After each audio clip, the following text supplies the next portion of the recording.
Ce qui est en train de se jouer, je vais être cruel, Jean-Jacques Brien, je vais être violent, pardonnez-moi, non, c'est avec beaucoup d'amour. Souvenez-vous, il y a 70 ans, les conducteurs de train de la SNCF, eux aussi, ils étaient réquisitionnés. Et ils ont conduit leur train. De tous les pays de l'Europe nazie, des trains entiers roulent vers la mort. Et j'entends bien le message. 70 ans, mais c'est un peu. Mais oui, c'est violent. Je vous avais prévenu. Violent. Mais réfléchissez bien à ça. C'est pas tellement à vous que je suis en train de m'adresser. Vous le savez très bien. Mais je m'adresse aussi à beaucoup d'élus qui n'ont pas conscience de ce qui est en train de se passer. Parce que ce qui est en train de se passer, c'est pas une simple opération vaccinale. Ce nouveau vaccin anti-H1N1 a été créé en un temps record, du jamais vu dans toute l'histoire de la vaccination. Je n'ai pas envie de jouer dans cette manipulation-là. Et non seulement je n'ai pas envie de jouer, mais il est très clair qu'avec une quantité de personnes ici en France, nous agissons et nous allons continuer à agir, non pas pour voir ce qui se passe, mais pour empêcher. Si on veut une pandémie, il faut obligatoirement une mutation.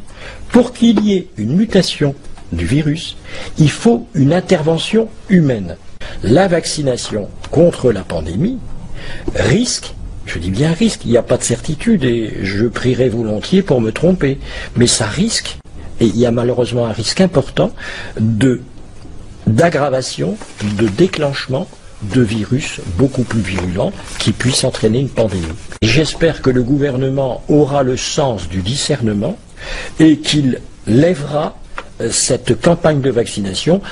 On voit en Afrique qu'ils ne pourront pas avoir droit au vaccin. Mais je dis, excusez-moi, c'est ce qui va peut-être les sauver.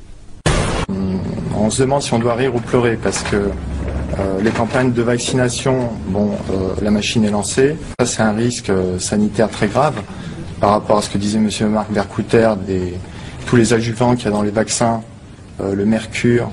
On a découvert quand même que GlaxoSmithKline, pour accélérer le processus de fabrication du vaccin, avait exceptionnellement mis du mercure dans ces vaccins. On court vers une catastrophe sanitaire si on n'y fait rien. Donc je dis à toutes les personnes qui nous écoutent, ne vous faites pas vacciner, dites à tous vos proches de ne pas y aller. Toutes les personnes que vous rencontrez, n'allez pas vous faire vacciner, ce vaccin est un poison.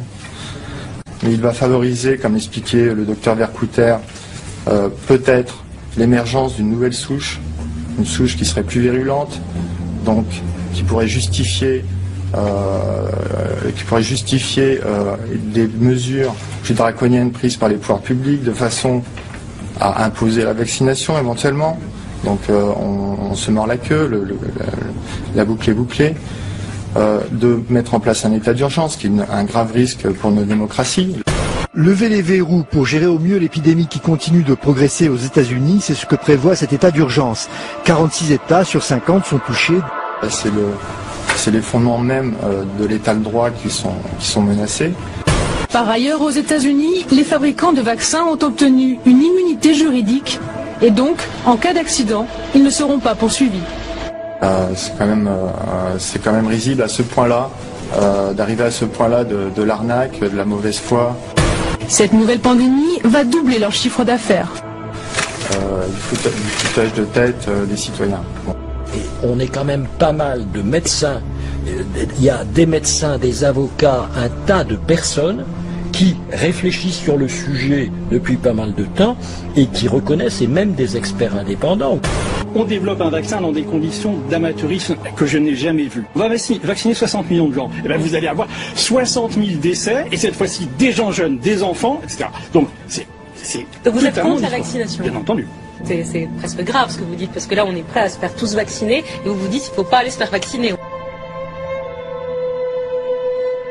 Non, je suis un spécialiste de médicaments et je suis contre les médicaments qui sont mal développés. Je vous dis, ce vaccin-là, c'est pas qu'il est mal développé, il n'est pas développé.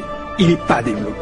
Vous avez le professeur, je répète, le professeur Gentilini, qui est quand même membre, ancien président national de la Croix-Rouge et qui est membre de l'Académie de médecine et qui dit c'est une mesure, cette campagne de vaccination, de l'indécence.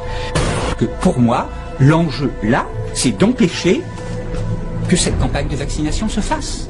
Parce que je n'ai pas envie que mon voisin petits vieux mal informés et que tout ça dépasse, se fassent potentiellement empoisonnés par ces vaccins, ni les enfants de ma voisine, etc.